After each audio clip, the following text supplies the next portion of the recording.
bây giờ thì những tin tức mà các khán giả quan tâm đó là những thông tin về thể thao Việt Nam cũng như là một Thế vận hội mà diễn ra trong thời điểm dịch bệnh như thế này thì sẽ như thế nào? Vâng, rõ ràng.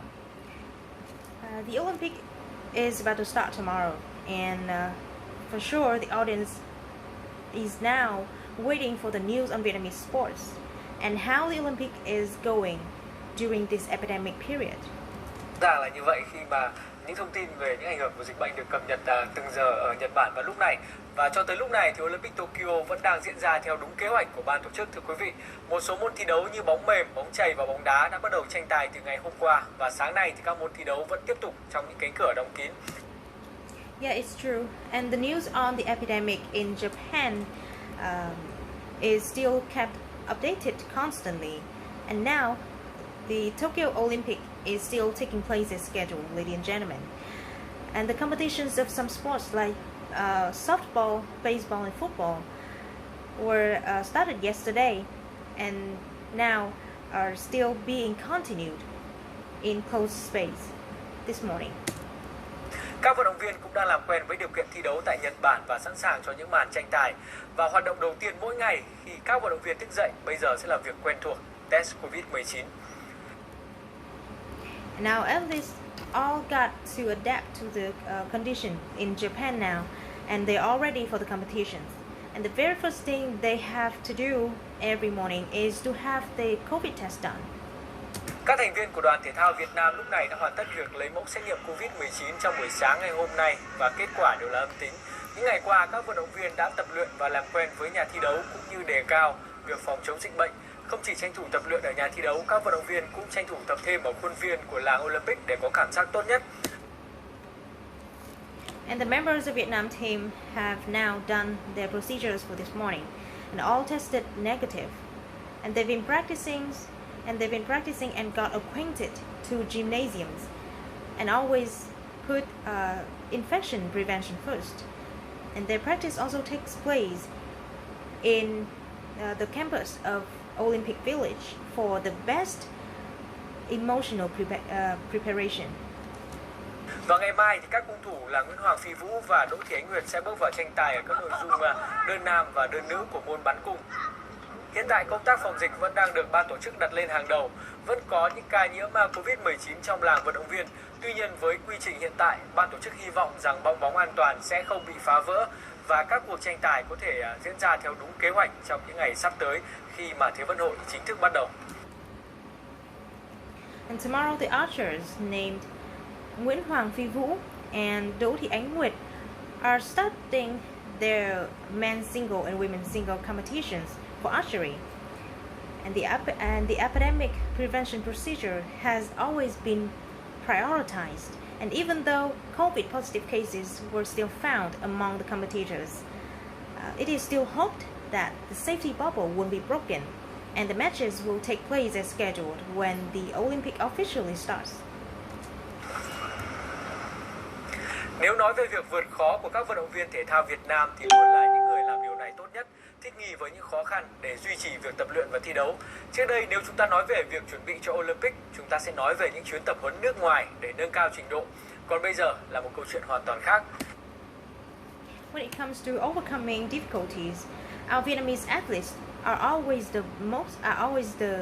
the first to manage and to maintain their practice and competitiveness. And before, when we talk about training process for the Olympic, we would think about the overseas training courses for capacity improvement. But now everything is so different. Trước khi bước vào những bài tập trong điều kiện tốt nhất tại Tokyo như thế này, các vận động viên rowing hay cử tạ của đội tuyển Việt Nam đã từng trải qua việc thi đấu vòng loại ở nước ngoài vào năm ngoái và đầu năm nay, sau đó về nước hoàn thành những ngày cách ly tập luyện trong khu cách ly tập trung. Thời gian ít nhất là 2 tuần cho tới 1 tháng, nhiều thì có thể là gần 2 tháng trong khu cách ly tập trung. Before practicing in the best condition in Japan, in Tokyo now, Vietnamese rowing and weightlifting athletes had to attend qualifying competitions in foreign countries last year and early this year, and they had to spend at least 2 weeks, a month, or even 2 months in centralized quarantine on coming back. Thực sự là những ngày khó khăn nhất với các vận động viên của chúng ta để đảm bảo phòng dịch, phạm vi tập luyện hẹp và điều kiện thì không có đầy đủ. Nhưng việc phần nào duy trì tinh thần vượt khó đã giúp cho các vận động viên đảm bảo được phong độ cũng như thể lực để có sự chuẩn bị tốt nhất khi tới Olympic Tokyo và hòa mình vào bầu không khí của Thế vận hội.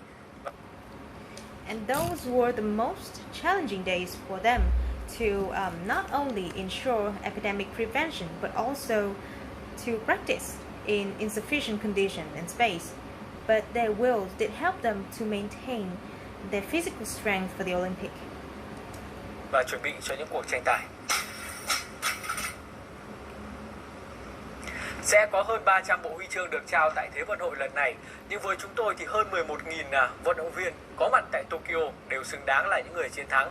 Những vận động viên này là những người có thành tích tốt nhất, vượt qua nhiều thử thách nhất và tất nhiên là đảm bảo về mặt sức khỏe để có thể tranh tài trong điều kiện dịch bệnh. More than 300 sets of medals will be given to competitors in this Olympic, but to us, more than 11,000 of athletes in Tokyo now all deserve the victory for the highest achievements they've made and the most challenges they went through, and of course for ensuring good health for the competitions in front of the epidemic situation. Dịch Covid-19 khiến cho hầu như tất cả các vận động viên tham dự Thế vận hội lần này đều phải trải qua những quãng thời gian mà có lẽ họ chưa từng trải nghiệm trước đây. Tập luyện ở nhà trong một quãng thời gian kéo dài, và nếu có động lực nào đó để tất cả bước vào những cuộc tranh tài sắp tới thì đó chính là hình ảnh các vận động viên đã vượt qua khó khăn và sáng tạo như thế nào để tới được Tokyo. Và đây cũng là những hình ảnh cuối cùng trong phần thể thao ngày hôm nay. Due to COVID-19, all athletes had to overcome the time they may not have experienced before. Long period of home practice, and if there is something that can encourage the competitors for the upcoming competitions, then that should be in the pictures of the athletes who overcome the challenges with creativeness to be able to get to Tokyo. And this is also the end for today's sport news. Từ năm ngoái tới hiện tại, các vận động viên đều bị giới hạn không gian tập luyện, trong khi thời gian mà họ có lại nhiều hơn. Không dễ đồng hành trên những thử thách, nhiều người đã tự sáng tạo ra nhiều cách tập luyện khác nhau, tự tập với các dụng cụ ở nhà, sau vườn hay tương tác với hàng xóm qua hàng rào. Song song với đó, họ cũng phải trao đổi với huấn luyện viên của mình qua Internet. Since last year, practice base of the athletes has been very restricted, whereas the time they had is more than 4. And not to give up so easily, many of them have created various practice methods, including in home equipment, including practice with home equipment, or practice in garden, or just even connect with their neighbors over the fence. And at the same time, they have to discuss with their trainers on the internet. Với những môn thể thao ngoài trời như đua thuyền hay điền kinh, nếu không thể tập ở nhà, các vận động viên phải cân đối giờ tập, hạn chế tối đa việc tiếp xúc với người khác. And for the outdoor sports like sailing or athletics, they had to manage the time for practicing if they can make it home, and they have to also restrict their contact to people at most. Giúp các vận động viên có thêm một lớp bảo vệ nữa, ngăn chặn sự lây lan của virus. Khi tới với giải đấu, không gian tập luyện bị giới hạn, giờ giấc không thể thoải mái, nhiều người còn phải cách ly do nhiễm Covid-19. Nhưng những sự chuẩn bị từ trước đã giúp cho các vận động viên bớt bỡ ngỡ hơn và đề ra cho mình lịch tập phù hợp. Olympic Tokyo. Vaccination is being taken place to help them with more protection steps for infection prevention. And in spite of attending the tournament with very restricted practice space and time, or even being put under quarantine for infection, good preparation did help them with more acquaintance and ability to manage their practice schedule. Tokyo sẽ thiếu vắng nhiều tên tuổi do ảnh hưởng của dịch bệnh. Những vận động viên tham dự sự kiện này đều muốn giành thành tích cao nhất có thể, lập thêm những kỷ lục để qua đó góp phần gửi thông điệp chiến thắng không chỉ trong thể thao mà trước đại dịch. A lot of the names might be missed in this Olympic due to the effect of COVID-19. And every competitor desires the most significant achievements and records to send the message of victory away, not just for sports, but also for the message in front of the epidemic situation.